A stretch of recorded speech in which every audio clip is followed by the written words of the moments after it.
Okay, what is the third word in one of your favourite quotes? Now, if you just look down to the left, thinking about some inner dialogue, how I need to think about this now, that's 90% of people. So, is this a short, quick take on things to come? Body language, definitely. Human behavior, and not just body language, but the spoken word, which is the choice of words we use and the words we don't include as well, influenced by different types of processing at that point in time. So down to the left, in a dialogue, true for 90% of people, it's true for me. There's too many myths out there when people are people who might perhaps um, be cocky about, oh, I can read body language, I don't need to read any books on it. Sure, we can all read some degree of it. But there are nuances that get even more nuanced because there's assumptions being made on those things that say, oh, that means this and that means that, then, like looking right or left, um, meaning you're lying when you're saying something, or the opposite if you're left or right handed. That is not a thing.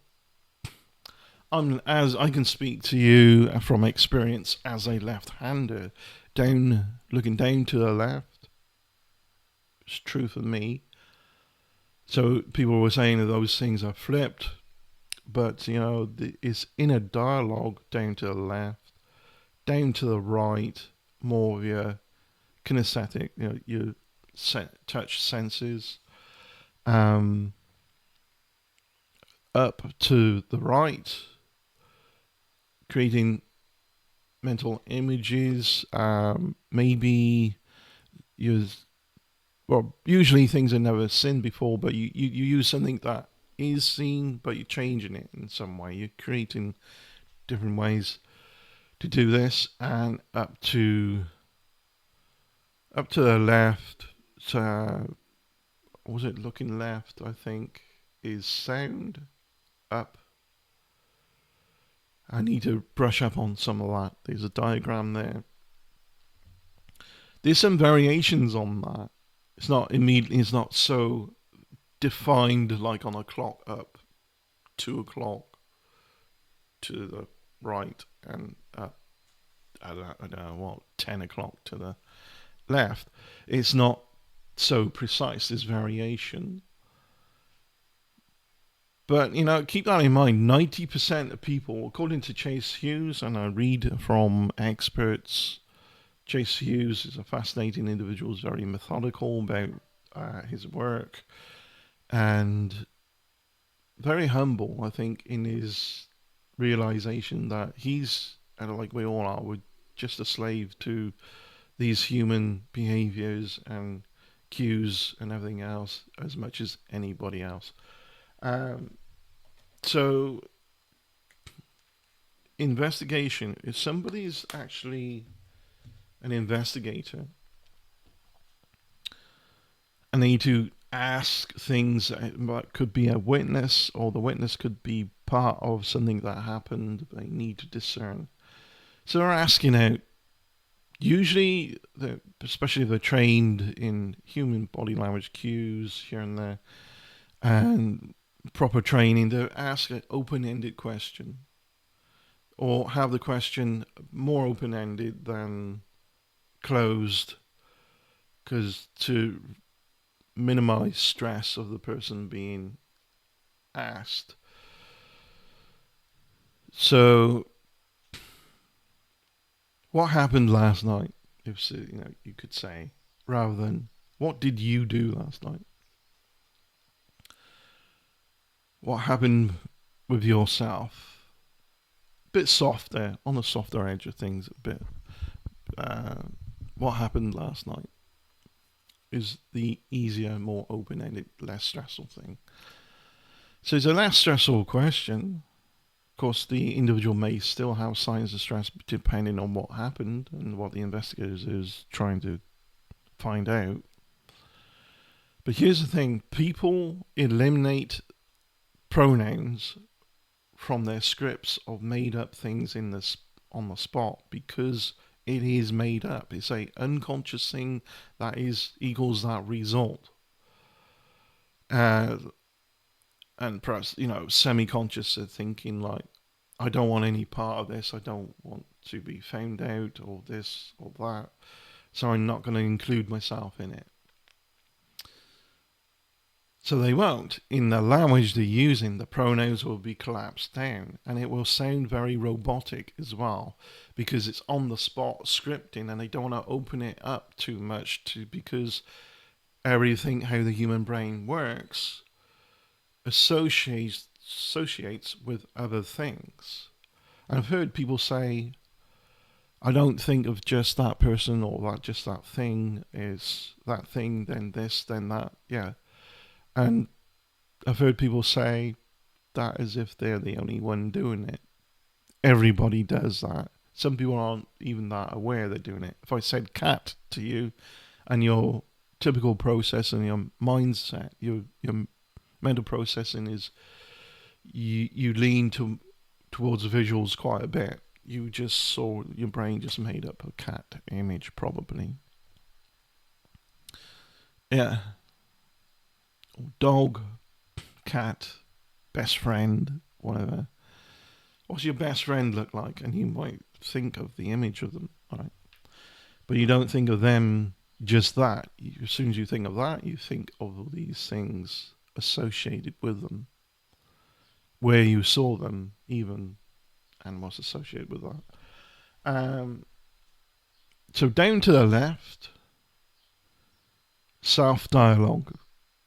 So what happened last night, the investigators saying. So if they then see the person looking down to the left, they then get a cue like, oh, they're thinking about this and they're thinking about how they need to respond rather than just having the information easily accessible at the forefront of their mind and don't really need to think too much about it and just blurt it out. So why are they using the inner dialogue down to the left?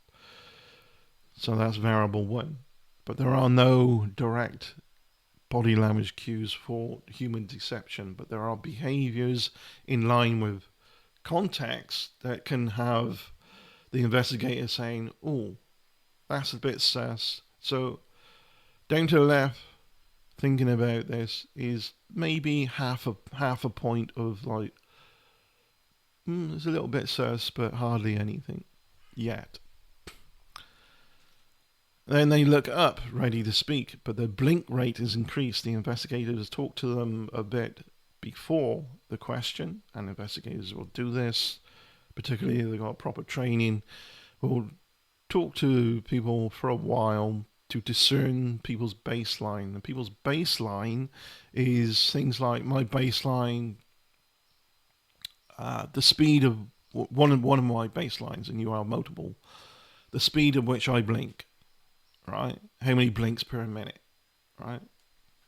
If that dramatically increases after 0.1 down to the left, and then they're looking up, ready to speak, it dramatically starts to increase much more. That's a stress factor.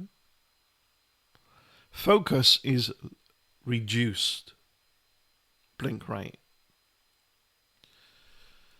So if they didn't look down to the left and they looked and the blink rate slowed down, they're more focused. Like, oh, this is important. I need to communicate this across. Factor 3, so 1 down to the left, 2 blink rate increases, and thirdly, they describe like a more honest description, and I'll give you the less honest description of the same scenario. So the honest one would be, let's say somebody didn't look down to the left, didn't have extra blink rate, and they focused and said, well, And their body language was open hand gestures. You can feel better about that. You can discern that they're more honest. So here's their description. So I work in retail, so I'm going to use that as an example. Sometimes I'm key holder running the shop as well, so I can use that kind of scenario. Whatever might have happened, I don't know. But what happened last night after you finish work?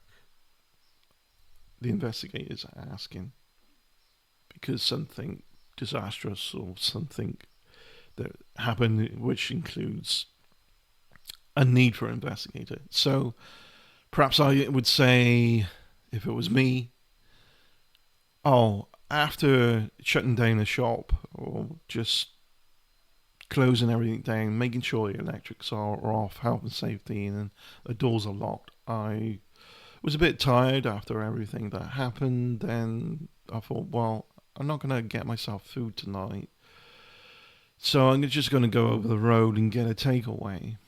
So I got the takeaway, I waited, and it was ready. So I left, I went home, I saw a few people. And this is the thing, you're including yourself in your description. That's important. So I saw a few people, and they're regular customers. On the way home, they said hi, we're friends. I got home, I had my takeaway, I had an early night, I went in, got a shower, and I went to bed. Now, the less honest thing, with down to the left, extra blink rate, and the description. After shutting shop, went and got a takeaway, walked home, had takeaway, had a shower, went to bed. They will eliminate the pronouns. Why? They will eliminate I. But why they do that? Because mentally they're creating a scenario that didn't happen and didn't include the person. You're creating it by looking at it from the outside inward of a fictional character that did these things, but it's not the person. They don't identify with their fiction, they identify with themselves. They don't include themselves. And they also won't say, I saw so-and-so on the way home, because they would be questioned perhaps as well. You see how that works? So blink rate is definitely something to look for, and breathing rate, when people start to panic a bit more, the chest going up and down a lot faster, a bit as out of the blue, suddenly. It's not as if they've gone up a flight of stairs or run around or anything. If that they haven't done that, that's not. So why are they doing it? The stress is increased. Blink rate, extra breathing, looking down to your left. How am I going to answer this? Self-dialogue. And context, definitely context. And look at body language cues, not in one single thing. There are whole clusters of things. And I've always been saying it. And Joe Navarro says it a lot. And he's a more professional. He's considered an expert. And he has many books out there on this. Look at people's feet. The feet point in the direction the mind wants to go. So while the investigator is asking these questions, and maybe it's in a room, number one, the down to the left. Number two, the blink rate increases. Number three, you get a collapse down, not including themselves, the pronoun, no pronouns. And there's ums and ahs, because they're making up the storyline on the spot and deciding, this word or that word mentally. What do they choose? How do they say this? And the feet are perhaps pointing towards the door or in the room they're being questioned. They want to leave. They want to go. They want nothing to do with this. Feet point towards the door, and torso sort of Maybe you're the investigator, you're in front of me, so it's called blading. If a torso is square, it's more honest, but if I'm like this, and the door's just here, and my feet are pointing this way, and it's kind of like this, but it's going, yeah, talking to you, but I want to go this way. That as well.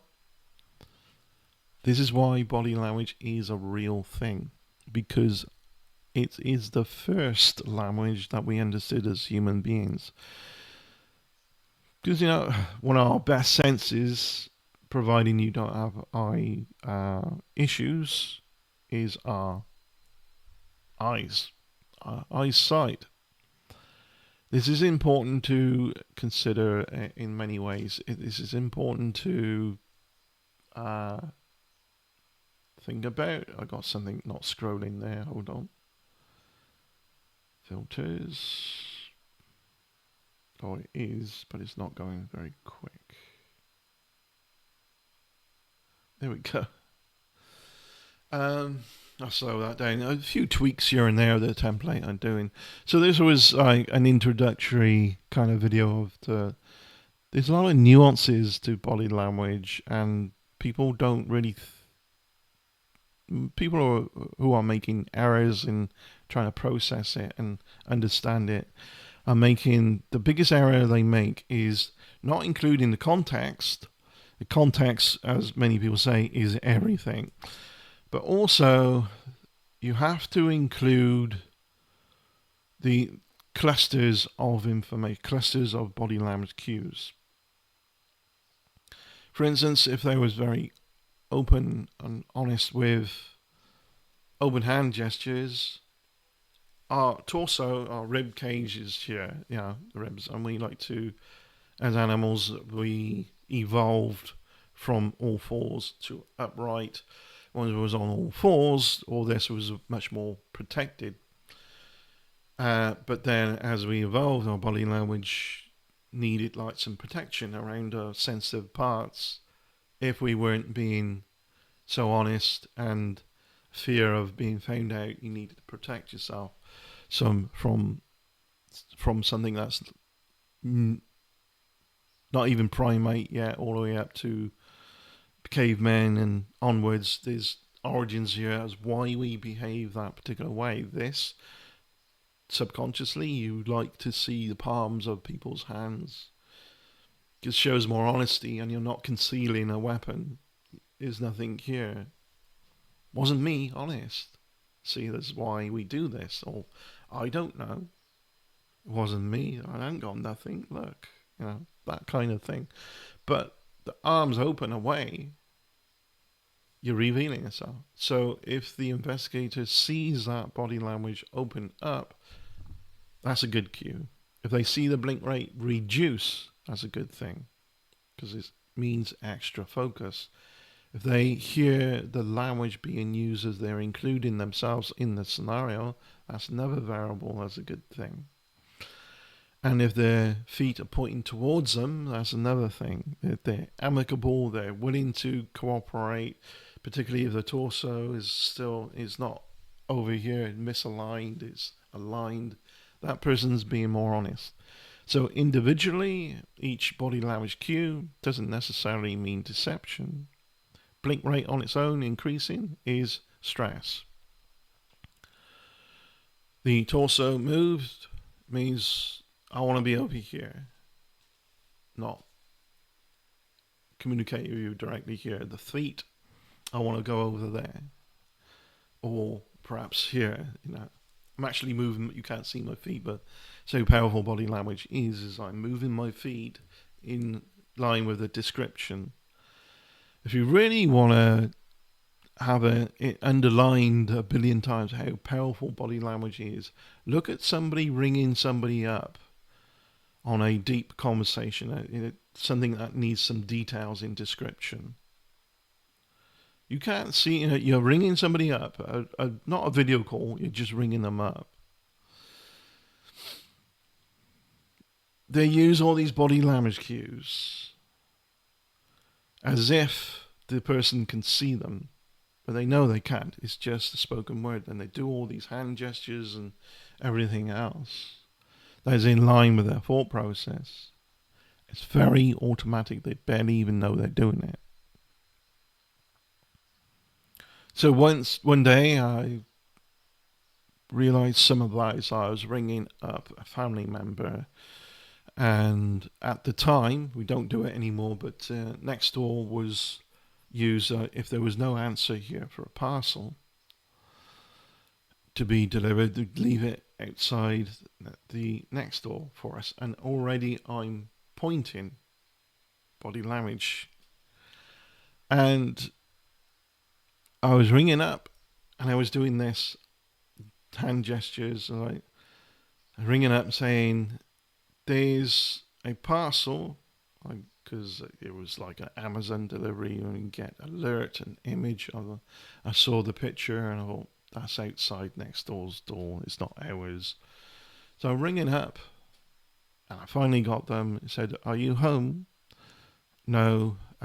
When you get home, can you, and I was going like that, can you grab a parcel? It's not in front of the door, it's from Nextdoor. I was doing all this and I've seen the picture, and just go grab it and bring it in, please. And I said, bring it in, and I was doing this. They can't see me, but it's all communicated, it's all part of communication. When we were hunter-gatherers, that was crucial. Before we developed verbal language, and if you're hunting, you want to be stealth-like, and you don't want to alert your prey with sounds that you're there. So you want to be quiet, maybe behind tall grasses or whatever, stealthily, but you focus and you're watching each other, and you do all this like sign language. That's a form of body language. So also, if you look at primates, we're primates. If you look at monkeys, the whites of their eyes are not as much as ours. Highly likely that evolved to non-verbal communication, again, because it's very easy to see the actual direction somebody's looking in because of that contrast of the whites of the eye before you get to the iris and the pupil where that's directing. You can tell what direction or what someone's looking at from plenty of meters down in a room, right? You can't really discern that too well from maybe a dog's eyes too much, or it's just the direction of the head more than anything, or a monkey. We're social animals, and it shows in our biology, it shows in our features physically, as well as how we use the physical. And we always reveal that different aspects of a lot of information that we highly likely you're not even 99.9% of the time, there's so much information that you're revealing that you don't even know you're revealing. Those feelings you get from some people on, I'm not sure I trust that person, but I can't quite put my finger on it. That's the more primitive aspects of your what's developed early in the brain through evolution, than the newer parts, like the neocortex, the higher, smarter brain. That's it telling you, don't trust that person. It doesn't do spoken word language. It doesn't know how to communicate. It doesn't speak English. But it gives you the gut feelings. Something's off there. But learning more on the body language and listening to the tone of voice, the inflections as well, in line with these body language cues. It seems sometimes like a lot of information to absorb, but it is, yeah. And investigators need to be trained sometimes to absorb all that. So it's a lot of hard work for them, particularly if a witness is just an innocent witness or could be part of the culprit of whatever might have happened. So, again, this is not necessarily one specific subject, or just scenario aspect of things. I'm putting out a video here. There's a lot more to come on that, and I really think a lot of people don't understand what body language is necessarily. They think about facial expressions. If you ask people, and I've yet to meet anybody who gets it right. If you ask people what is the most honest part of body language, they always get it wrong. And the most honest part is that which is furthest away from our focus, our mental focus. The furthest something is away from the head, more honest it's going to be, because we're not looking at it or trying to control it. The feet, the legs, where are the feet pointing? And further up you go at the body, the less kind of honest it might be in some scenarios, right? You can't trust the face because we're capable, more than capable of, you use fake smiles and so on, but you can discern, oh, I think that's a fake smile. It's like when facial expressions change very quickly, that person's likely to be acting or faking. Sometimes, yeah, you might, and it's not a bad thing to use a fake smile, really, necessarily. It's just helping other people feel at ease with you. Perhaps you might use a smile just to say, hey, I'm not a threat, versus genuine smiles. But never trust the person. You can trust me. Honestly, never trust the person that says, you can trust me. I'm joking. When people double down a lot on things like that, though, it should be a red flag, though. We all wear a mask. Everybody wears a mask. And the thicker the mask, the more dishonest that person is. People boasting, I'm completely honest, I'm transparent. Yeah, we heard I remember an individual, his name is Steve McRae. He used that a lot. I don't know how to lie. I'm no good at lying. I'm transparent. Anybody who says that, you think, why you even bother putting the energy into saying that? If it was that obvious, people would just know anyway, but he said it too many times. There are red flags to listen for. Alright? Thank you very much for watching. You take care. I hope you're having a great day. I'll look forward to doing another video soon. I'm on vacation soon, so I'll be offline for the most part. I won't be using the internet too much, so you won't see me in chats or around for a week, maybe a day more than that, a day or so more than that, depending on how that works out. But I'll be back after a week, and I'll be looking into communicating some of these nuances that people make, misunderstandings on body language, because there's a lot of myth, and it's like a noisy aspect. We need to, as I've mentioned before, there's a noise to signal ratio problem in the world. We can cut through this nuance and communicate what is real with the subject of body language, and what does it include as factual, objective facts, not subjective assumptions and misinterpretations on what body language cues mean within different contexts. Because different ones can mean different things in context.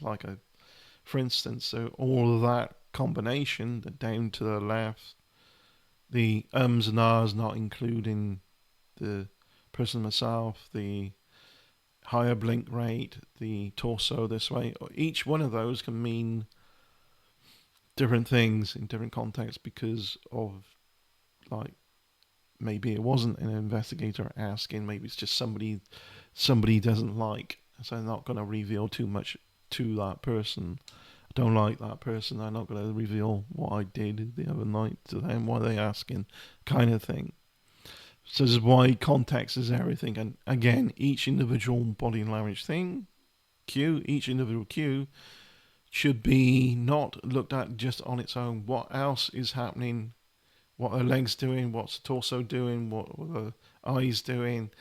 Where's your head pointing? What are you sounding like when you speak? Is there vocal fry, like stress in your voice? Is there all this blink rate and so on? Thank you very much. Bye.